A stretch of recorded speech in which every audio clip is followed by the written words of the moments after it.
continuamos con nuestro tema aquí de la Agenda 2030, el ODS número 4.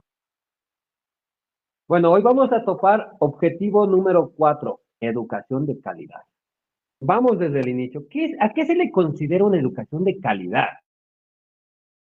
Le cuento que esa misma curiosidad me dio porque calidad es eficiencia, reúne pues que todos los elementos, los insumos que sean necesarios para la buena educación se va a dar, se va a cumplir. Entonces, por eso es que este tipo de titulares, educación de calidad, suena a un ambiente de felicidad y de tranquilidad y de que todo va a estar bien, pues no para todos. Entonces, la realidad no es así. Cuando estamos viendo las metas que ellos se proponen, y digo ellos quienes son los que crearon este plan, porque es un plan estratégico, parte de una planificación. Y como en algún momento ya hicimos la introducción que tiene una base legal, que eso es importantísimo entender para comprender qué es la Agenda 2030, que ya ahora cada vez ya se habla un poco más, como que un poquito, parece que la ciudadanía en todas partes del país están dándole un poco más de atención. Y la base legal es lo más importante para saber, bueno, y a mí qué me importa, dice, ya eso dice el papel. No, sí nos debe preocupar a todos. Porque a veces vemos estos diplomáticos que se van a las grandes reuniones, a, a organismos internacionales donde se celebran cumbres, foros de alto nivel, y nosotros solo nos quedamos con la noticia, con la partecita que nos pasan, los aplausos, las condecoraciones, pero no nos estamos fijando lo que van ellos a firmar. Están negociando nuestro futuro, la de nuestros hijos, de nuestra salud, nuestra alimentación, todo, pero nosotros no sabemos qué van a firmar. Entonces estos diplomáticos han venido firmando y los jefes de Estado en sus tiempos que han estado pues en la función ejecutiva, ellos han ido a estas cumbres y han adoptado, como fue el tema de la Agenda 2030. Entonces le digo esto porque hay que partir de ahí para poder entender el resto, todo ese proceso histórico, porque estamos en 2024 y esta agenda es una planificación trazada desde el 2015, pero con una ampliación de tiempo que ellos calculan que eso se tiene que cumplir al 2030. Estamos en 2024, nos queda todavía, ya mismo se termina 2024. Entramos a enero y viene otro batallar porque algo, Vamos a algo planifican ya más acelerado. Sí, Exacto. ya, Bueno, cuando hablamos de educación de calidad, yo entiendo que primero va a haber un tipo de educación, podría decirse, inclusiva, en donde todas las personas con discapacidades de movilidad, podría decirse así, personas ciegas, sordas, personas que le faltan alguna parte del cuerpo corporal, van a tener los mismos accesos o vamos a tener profesores que sepan enseñar a todas las personas de igual manera. Yo lo entiendo así. ya. También entendería que se fomenta una educación en donde generamos ya profesionales que no van a pelearse plazas de empleo, van a generar profesionales que generen fuentes de empleo. Ya. Entendería como educación de calidad, pero realmente ese tipo de educación en Latinoamérica o los que participan dentro de los objetivos de desarrollo sostenido, que es América Latina, no veo que tienen eso. No veo que Es, tenga una educación parecida a la de Europa, a la de Asia, a lo de los Países Bajos, no tiene en nada parecido. Eh, y recalco, esta parte en donde los ODS no están en todo el mundo, nos están imponiendo a países que están en vías de desarrollo, pero no les imponen a los países que ya, Países Bajos, Europa, Canadá, Asia, ellos no ingresan dentro de estos objetivos de desarrollo sostenible. ¿Por qué? a ver, el punto, como yo le decía antes, hay que ver cómo primeramente esto se constituye. El ODS número 4, educación de calidad, tiene 7 metas, ¿ya? Que están descritas, sí, 7 metas. El último tiene 2 puntos, 2 literales. Pero vamos partiendo de dónde, porque justamente para llegar, dice usted, bueno, los discapacitados, los niños de la primera, ¿cómo le llaman ellos? Primera infancia, que es la primera etapa, que es lo que más se viene leyendo en alguna información que he visto, lo que le dan más prioridad. Pero vamos a primeramente a ver es que suena bien y estas metas, cuando usted la lee, dice, sí, suena bien todo está, pero cuando usted ha leído la ley de educación del Ecuador y usted empieza a revisar algunos titulares, usted se va a dar cuenta, pero si esto ya lo tenemos en la ley de educación.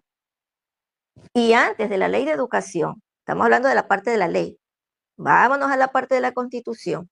Tenemos en el artículo 26 su definición, su marco constitucional en cuanto tiene que regirse pues todo esto, pero tenemos que también darnos cuenta que este tema de la educación se está manejando también con el tema del artículo 275 que tiene que ver con equidad, ¿cómo le llama? Equidad e igualdad, porque esa partecita tienen es un solo marco de todos los sistemas, proyectos, programas que se desarrollan, porque el régimen de desarrollo lo agrupa a todos estos planes y programas en materia de educación y que está dentro del buen vivir.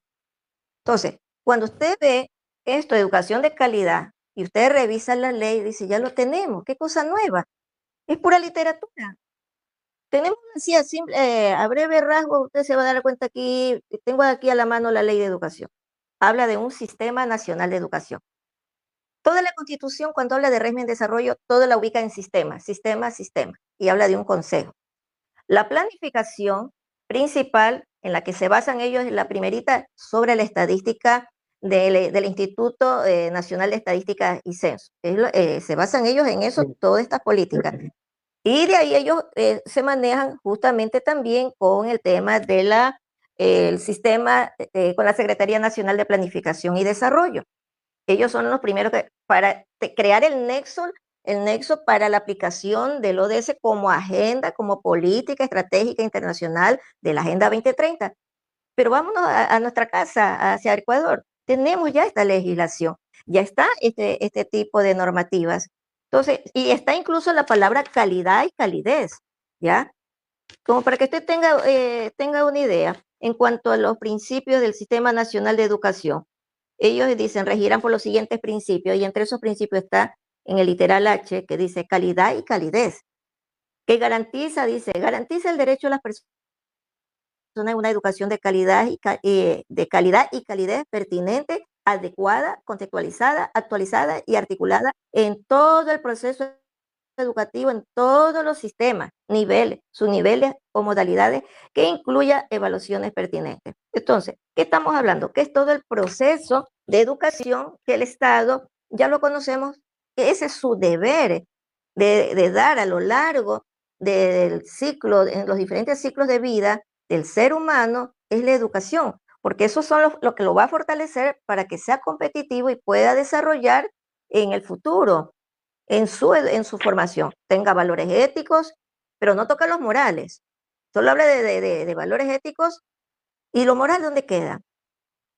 Ahora, con este tema de lo que estamos tratando con enfoque de género, ideologías de género, también lo aplican, ¿ya? Sea, aquí quiero Entonces, entender una parte, perdón que te ajá, corte, aquí quiero entender una parte. Dice, garantizar una educación inclusiva, equitativa y de calidad y promover sí, oportunidades de aprendizaje durante toda la vida para todos. La educación es la base para mejorar nuestra vida y el desarrollo sostenible. Me parece muy bien, muy bonito la literatura, pero ¿a qué se refiere cuando hablamos de educación inclusiva? ¿A personas que se perciben de otra manera? ¿A personas que tienen discapacidades? ¿A qué nos referimos cuando hablamos de esto? Y también dice aquí equitativa. Equitativa me da mucho que pensar porque eh, la educación de la ciudad del Colegio Mejía no es lo mismo que la educación del Colegio 10 de Agosto, que se encuentra un poquito más al sur y que está todavía en el centro. No es igual a la eh, educación del Colegio Gabriela Mistral, que se encuentra más acá, el nocturno. Entonces, cuando hablamos dentro de las mismas ciudades, hay ya un tema de desigualdad de educación. Ahora, hablemos de provincias. La educación de Quito no es la misma de la educación que tienen en Ibarra, no es la misma que tienen en Guayaquil. Son distintas formas y modalidades de educación. Entonces, ¿cómo garantizar una educación equitativa cuando dentro de las mismas ciudades, en el mismo estado, tenemos desigualdad de educación o condiciones de profesores que no tienen las capacidades para educar? efectivamente, en la ley de educación sí consta justamente por esas desigualdades, con enfoque justamente dentro de ese régimen del buen vivir es que lo ubican, tanto así que este régimen del buen vivir trata en el capítulo 1 inclusión y equidad. Y casi en toda la narrativa de la ley usted se encuentra justamente sobre igualdad, el respeto a la dignidad de la persona, en este caso de la niñez, los jóvenes, y sobre el tema de la inclusión y equidad. Y cuando se habla de tema de inclusión, justamente es que cuando, ¿quién va a velar por esas garantías de esos derechos? Que se cumplan esos derechos, que se cumpla todo este ordenamiento jurídico con respecto a educación, para que haya calidad. Resulta que los ponen al Consejo Nacional de Igualdades. Entonces, ¿qué es lo que pasa aquí? Que cuando se trata de una educación en cuestiones de creencias religiosas y viene una política homogénea que se va a aplicar para todos por igual, o sea, de pronto esta ley la van a cambiar también, pero como ya está pasando ahora poco que estamos viendo en el famoso código que quieren reformar y que no lo lograron incluir el día en la sesión 983, porque eso es el tema niñez, es el proyecto de reforma del Código Niñez y Adolescencia, ya, niños, niñas y adolescentes. Y eso está vinculado, este código está vinculado justamente con la ley de educación. Entonces nos vamos a ir encontrando que esa reforma que pretendían aplicar en temas de educación, en procesos de enseñanza y aprendizaje, quienes van a participar para esa transversalidad, esa aplicación de políticas educativas o complementarias, digamos, hablando dentro de materia de enfoque de género y de, ¿cómo le llaman esto?, de autopercepción en los niños, enseñarles, estamos cayendo en un proceso de construcción de adoctrinamiento con una nueva filosofía de las diversidades de género. Para mí, género, cuando yo aprendí, cuando estábamos en la escuela, ¿qué género? Femenino, masculino, no pasaba de ahí, que En es la pues mayoría de los casos. el sexo pues que tenga una persona, ya desde niño, si es niño o niña, pero ¿qué es lo que viene? Que con estos conceptos que van entrando, como yo le digo, por ejemplo, el género, dice aquí, dentro de estos principios de gestión educativa, ellos hablan, dice que consideran las diferentes oportunidades que tienen hombres y mujeres. Sí, suena bien.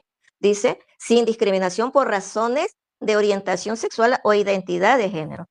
Esta palabra se vino filtrando ya desde las mismas organizaciones, de estos organismos internacionales, de la CIDH, y ahí fue que comenzó esto. Se filtra a nuestras legislaciones a través de la Corte Constitucional y va avanzando y la Asamblea Nacional viene buscando el espacio de cómo introducir con reformas, como lo que está pasando ahora poco con el tema del Código Niñez y Adolescencia, donde también se quieren promocionar este tipo de educación o de conceptos de género en la cual el niño le van a decir lo que es autopercepción y estoy hablando de la primera infancia, no es que va a comenzar en la adolescencia, va a comenzar desde todo el proceso de los ciclos educativos que tenga un niño.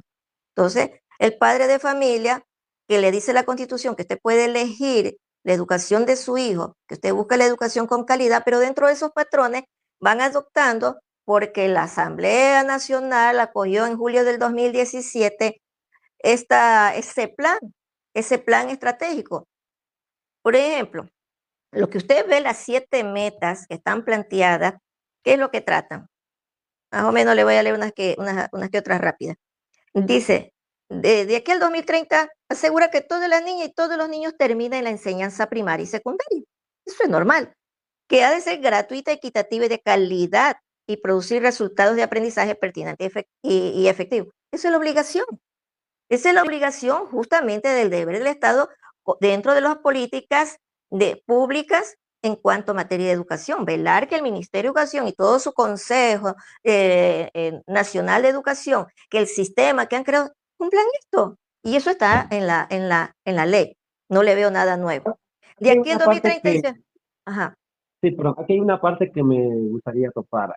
Algo yo vi en España, en donde estaban, en Europa, creo que era, no, no sé en qué parte de Europa era, en donde estaban diciendo que, o reclamando, o exigiendo que las personas, los LGTBIQ+, den clases a las personas a los niños, etc.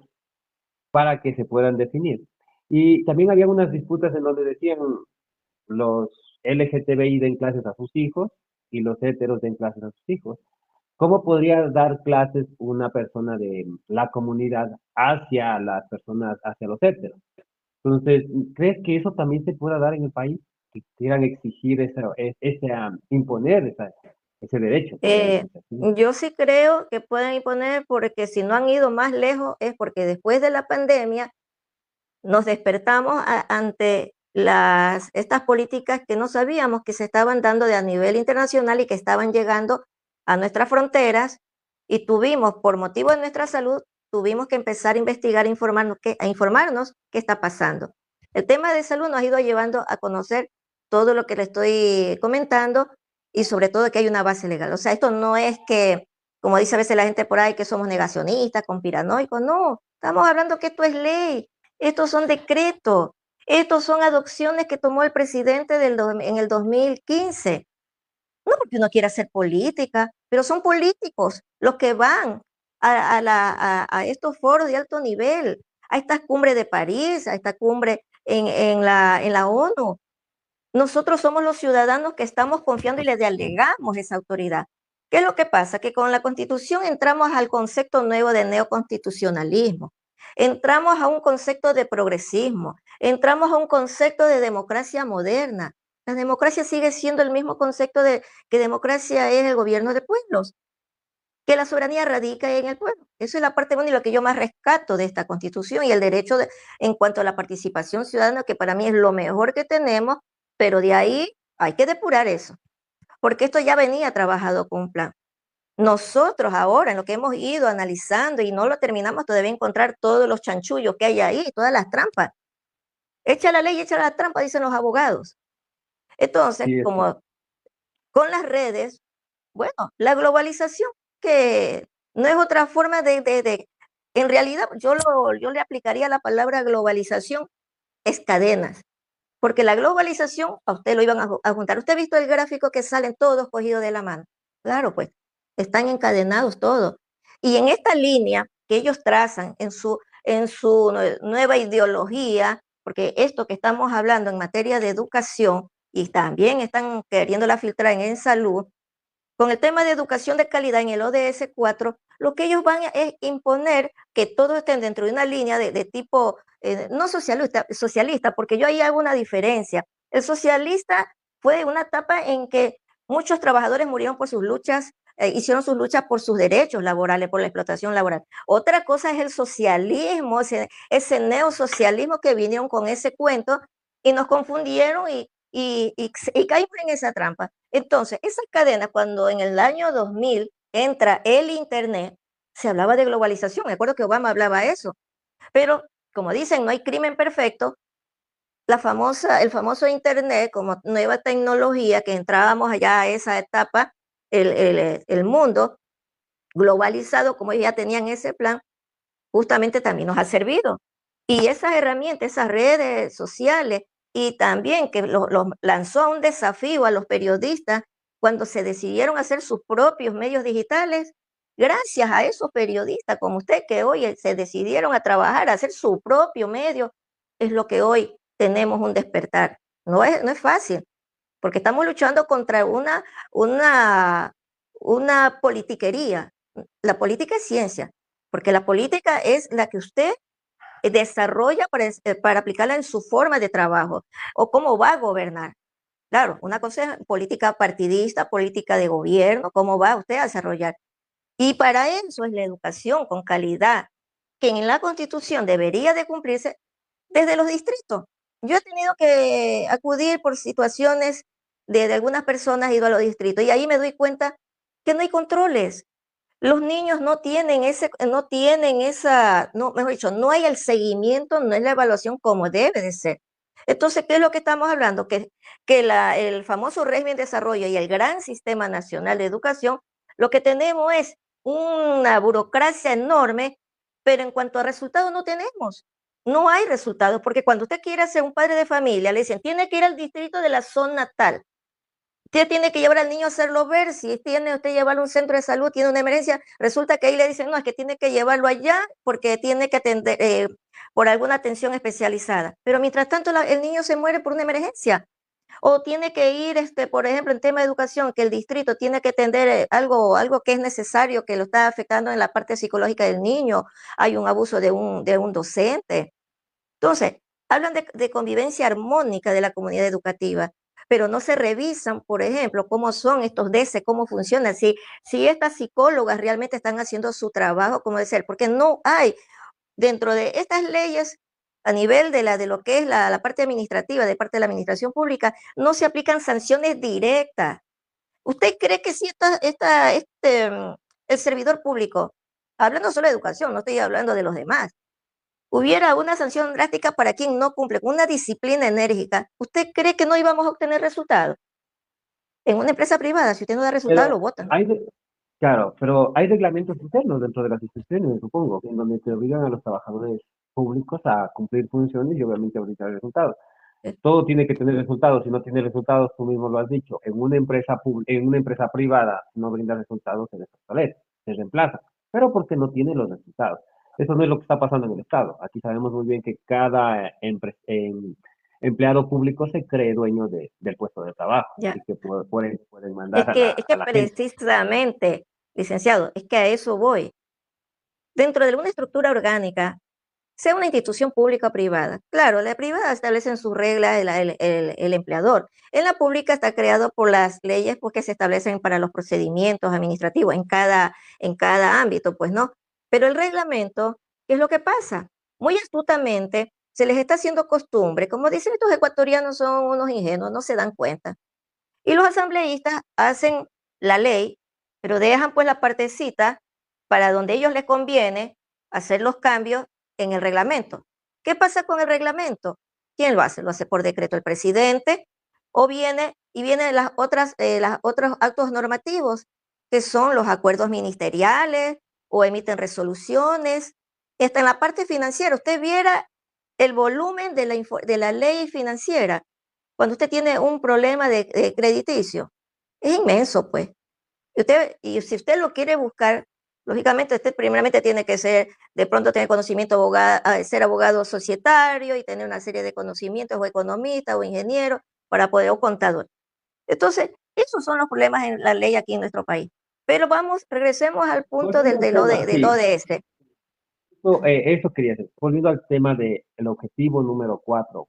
educación de calidad. ¿Existe alguna matriz que digan, esta es la educación de calidad? ¿Existe alguna plantilla, algún modelo que garantice qué es la educación de calidad? Porque para muchos en los países como Ecuador, que está en vía de desarrollo, ¿qué se considera educación de calidad? Porque la educación de calidad no es lo que considera México para nosotros, no es lo que considera España para nosotros, no es lo que considera Inglaterra, Países Bajos, China. Cada uno tiene una educación de calidad a su manera, que se considera de calidad, porque es a su manera establecido. Reino Unido tiene una educación estupenda, muy buena, a su manera es una educación de calidad para sus habitantes.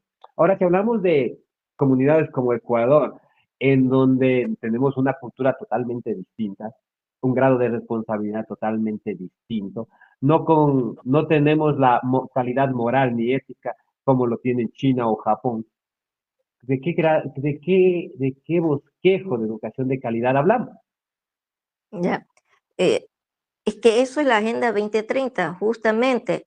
Ellos tienen un patrón tomado desde una figura desde el socialismo, digamos así. China tiene su disciplina dentro de esa ideología, pero hacia afuera ellos tienen otro tipo de intereses que son comerciales y prácticamente a nivel de ultracapitalismo. Pero en las políticas sociales, como es educación, como es salud, y en el caso de educación de calidad, ellos lo que más le han puesto el interés es al tema de adoctrinamiento y fortalecer, más allá de que no es un grupo minoritario, sino convertirlo prácticamente en una ideología de género, pero ellos necesitan llegar por la enseñanza y el aprendizaje. Es más, hay una ley, ya, para que tenga una idea, la ONU a mediados del año pasado, me parece que lanzó una guía técnica que se llama Educación Sexual Integral. Dice, este documento publicado por la ONU con el objetivo de desarrollar las relaciones sexuales entre los niños denominados Orientación Técnica Internacional sobre Educación Sexual Integral. ESI son las siglas, ¿ya? Supuestamente es una guía. Esto de aquí, que usted lo ve, lo escucha así, estos son esto es la base de lo que ellos quieren introducir, pero ¿cómo lo van a hacer? A través del procedimiento, de lo que le decía, el régimen del buen vivir, el tema de la educación, y entrar al adoctrinamiento, a la promoción, justamente mediante los procedimientos, modalidades de enseñanza y aprendizaje, que lo van a controlar, en este caso, el Consejo Nacional de Igualdad, porque le da en la Constitución, en el artículo 156, justamente le da esas atribuciones y facultades, ¿ya? Entonces uno dice, ¿cómo lo va a hacer? Es que los docentes, como Ministerio de Educación es una parte, y al hablar de transversalidad, ellos van a tener que coordinar, sea con la Secretaría de la Mujer y Derechos Humanos y, y con Secretaría de la Mujer y Derechos Humanos, el MIES, ¿cuál es otra más? De Educación, Salud, Deportes. Todos ellos están dentro de esa, agrupados dentro de esa normativa. Déjeme indicarle lo que dice. El artículo 156. Vamos hablando con las normas para que no se quede que solamente la palabra. El artículo 156 habla de la definición de consejos nacionales para la igualdad. Ellos están vinculados a los temas de promoción y de educación de los niños y principalmente sobre lo que es el adoctrinamiento en educación con enfoque de autopercepción de género y educación sexual. Y eso es lo que va a pasar con esa ley de protección integral del Código Niñez y Adolescencia que quieren cambiar para niños, niñas y adolescentes. Y también está en ese famoso Código Orgánico de Salud que está vetado. También está en el artículo 115 de ese artículo. Y en el artículo 115 de esa ley vetada, que en buena hora está vetada en tema de educación, usted lo va a encontrar ahí también donde le dice que el Consejo Nacional de Igualdades tienen ellos que promocionar este tipo de educación. El artículo 156 dice, los Consejos Nacionales para la Igualdad son órganos responsables de asegurar la plena vigencia y el ejercicio de los derechos consagrados en la Constitución y en los instrumentos internacionales de derechos humanos. Estamos hablando cuando le digo el ESI.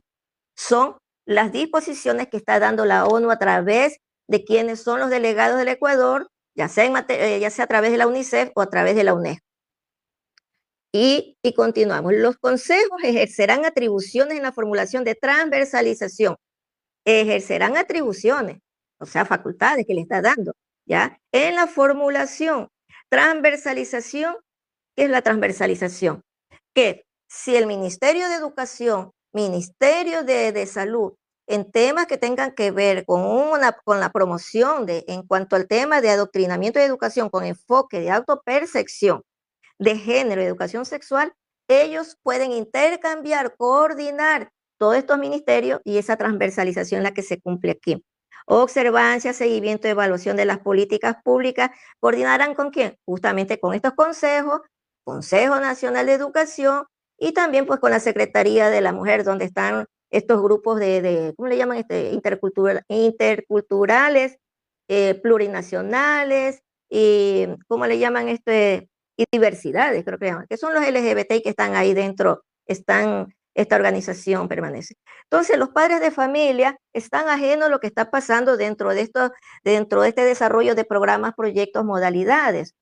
Y la ley de educación también sí habla de todo eso. ¿A dónde va a afectar esto? En el desarrollo de los procesos cuando tiene que ver con desarrollo cognitivo, afectivo y psicomotriz de las capacidades del niño y en la parte cultural. Entonces, cuando vayan a darle una charla, cuando los LGBTI tengan un personal aprobado por este Consejo Nacional de Igualdad, usted como papá no va a saber, pero está dentro de la malla curricular, a la hora que van a hacer deporte o en ciertos momentos de charla y le llevan con el dibujito cromático y que la diversidad, la cultura. Es que los colores son atractivos, son bonitos, los colores despiertan interés, pero ellos tienen otro objetivo, captar ese interés. Y como usted decía, en España, por ejemplo, dice que los padres que son heterosexuales, pues reciban clases de las otras clases de los otros padres, sería de la otra educación, o viceversa. Pero ese es el punto que no se puede aquí aceptar, pero podría estar llegando, porque de lo que yo he escuchado a la directora o director, no sé qué mismo, como mismo decirle, de esta organización LGBTI, ellos hablan, estamos construyendo, dice, estamos construyendo un nuevo futuro. Y eso está dentro de esta Agenda 2030, que está este número 4, y está en el Pacto de Futuro que firmó el presidente. O sea, ratificó que esta agenda hasta el 2030 sigue siendo el plazo clave. Y para el 2045 se entiende que ya ha cogido fuerza esa estructura de gobierno de política global, pero para eso todas estas políticas sociales en materia de educación ya tienen que estar instauradas. ¿Cómo? A través de la Asamblea Nacional, porque está la orden ahí, está la resolución desde el 2017 y en el decreto que dejó el presidente Lenín Moreno también, que creo que fue en el 2018 me parece que fue.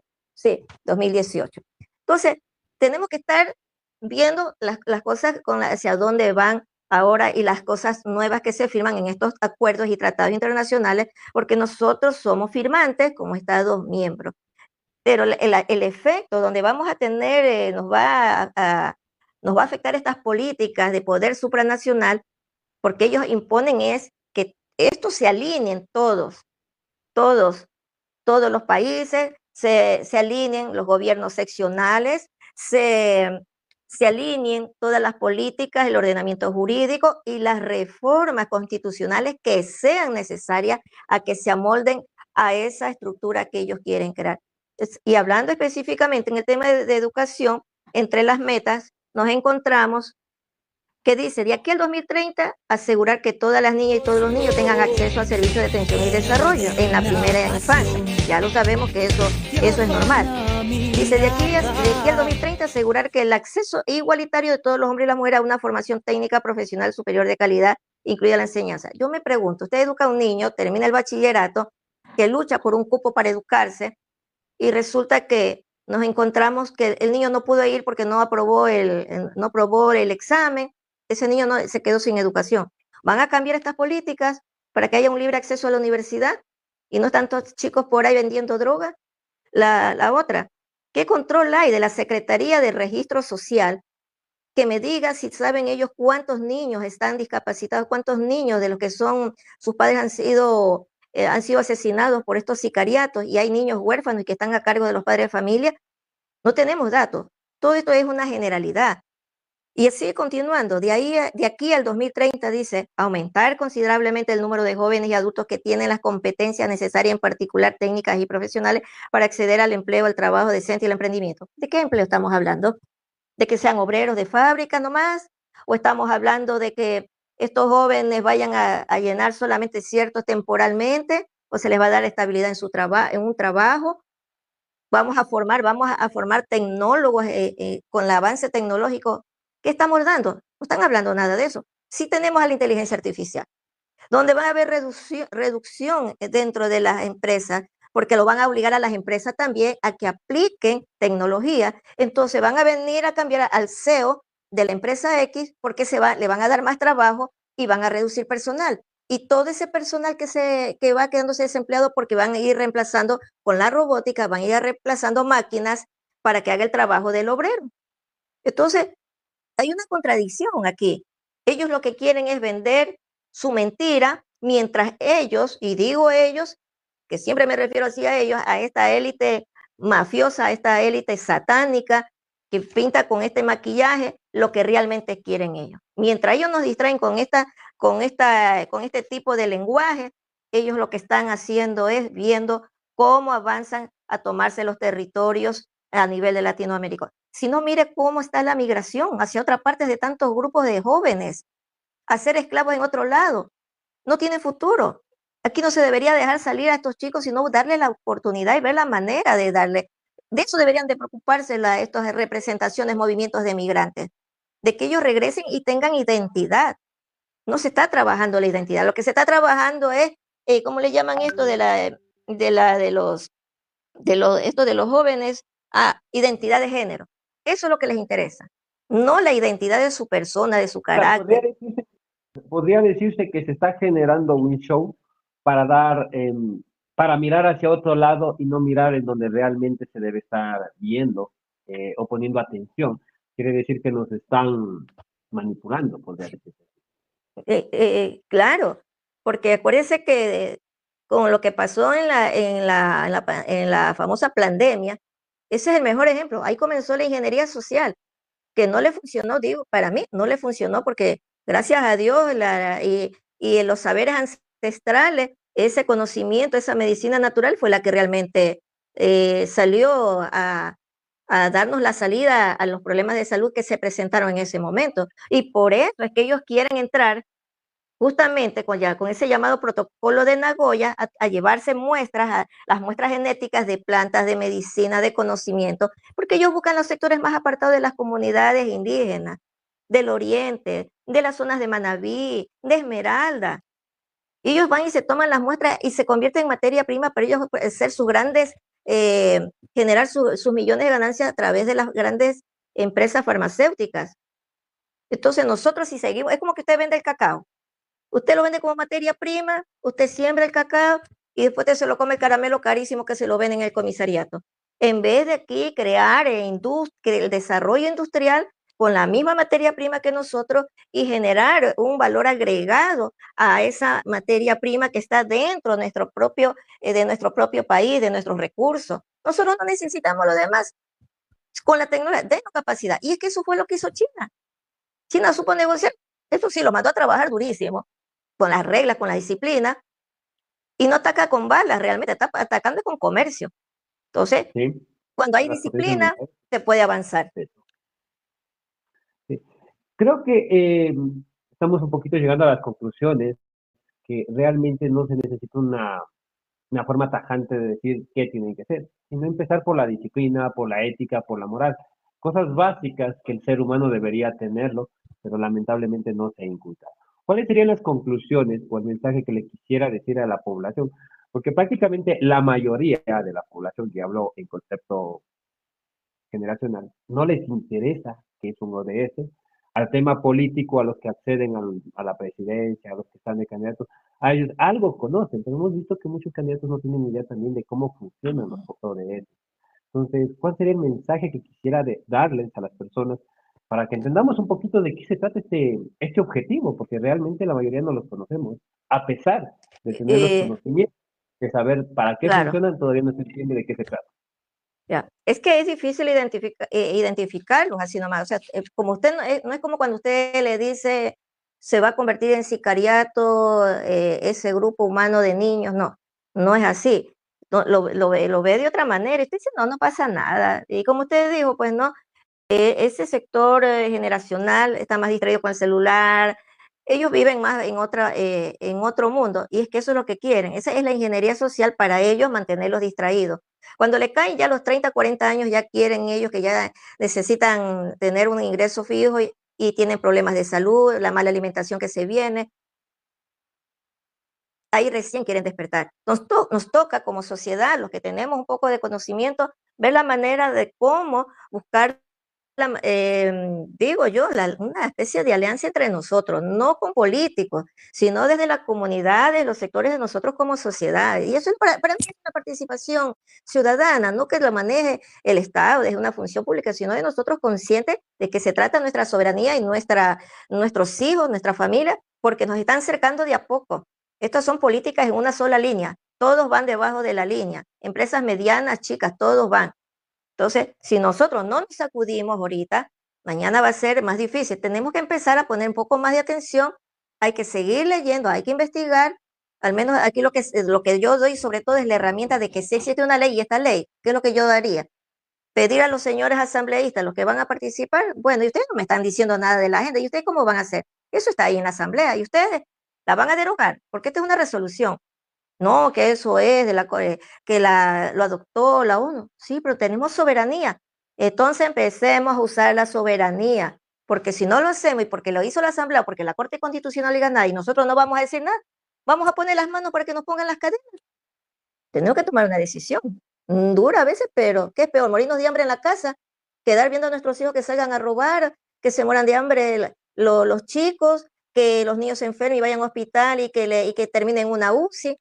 O sea, tenemos que tomar una decisión. O hacemos algo, reaccionamos, nos informamos y dejamos de tanta politiquería, nos desintoxicamos de esta tontería de las diversidades, de esto de que te quieres parecer hombre, mujer, y fortalecemos la identidad en los niños. Eres un niño, eres una niña, y eso tiene que ellos empezarse a darle fortaleza a ellos y empezarles a explicar. Y exigir a los educadores también que respeten su derecho de padres. Eso es lo que aquí, esta educación de calidad, es la que tenemos que nosotros darnos cuenta que aquí no hay nada nuevo. Tenemos una ley y que esa ley sí hay que cambiar algunas cosas. Entonces, eso es lo que se podría hacer en cuanto de una parte legal. Gracias. Bueno, este es diálogo abierto. Esperamos sus opiniones, que nos dejen sus comentarios, conocer lo que ustedes conocen, dar a este espacio para que ustedes puedan opinar y dar a conocer qué es lo que les parece bien o no les parece bien. Hoy hemos tenido la intervención de la ingeniera Glenda García, quien viene dándonos ya hace mucho tiempo, dándonos a conocer acerca de estos objetivos, que vistos desde un punto pueden tener una percepción, pero vistos desde otro punto pueden ser perjudiciales para los seres humanos. Así que depende de ustedes levantarse, despertar las conciencias, leer, estudiar y aprender a conocer un poco más. Dejar de hablar y aprender a escuchar. Ingeniera, muchas gracias por acompañarnos. Esperamos, bueno, tenernos la próxima semana. Lastimosamente, estos cortes de luz también nos han limitado el poder seguir debatiendo y conversando estos temas constantemente y haciendo que la población se vincule a esto. Le agradezco por su tiempo. Esperamos vernos la próxima semana. Mensaje a la comunidad de despedida, ingeniera.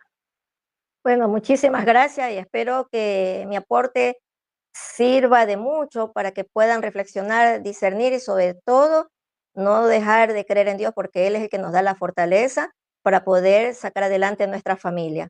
Ella es la principal en estos momentos que hay que defenderla. Gracias. Muchas gracias a todos por seguirnos, denle like, comparten, no se olviden de compartir este contenido que es muy esencial para muchas personas. Soy Ronald Fernández y esto es Diálogo Abierto. Hasta la próxima.